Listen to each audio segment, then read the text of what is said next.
Hi అండి. ఒకరైతే నాతో ఇలా అన్నారండి, "నీకు టైం నడుస్తుంది. నువ్వేమైనా మాట్లాడతావు. నువ్వు చేసే వర్క్‌లో సక్సెస్ కాకపోతేనే ఆ బాధ అనేది ఎలా ఉంటుంది అనేది నీకు తెలుస్తుంది" అన్నారు. నేను వాళ్ళకి చెప్పేదేంటంటే, "నువ్వు ప్రయత్నం చేయకున్నా నువ్వు సక్సెస్ అవుతావా లేదనేది నీకెలా తెలుస్తుంది?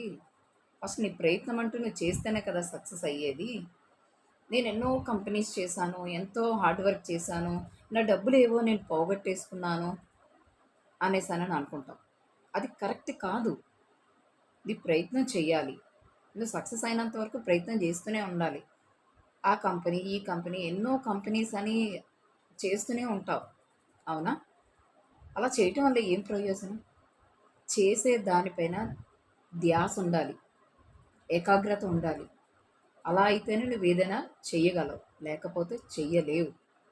ప్రతి ఒక్క company trusting company. Trusted genuine company. Company ఎప్పుడు మోసం చేయదండి.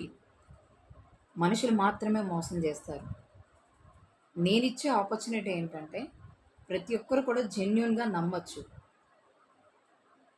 నేను ఆపర్చునిటీలో సక్సెస్ అయ్యాను.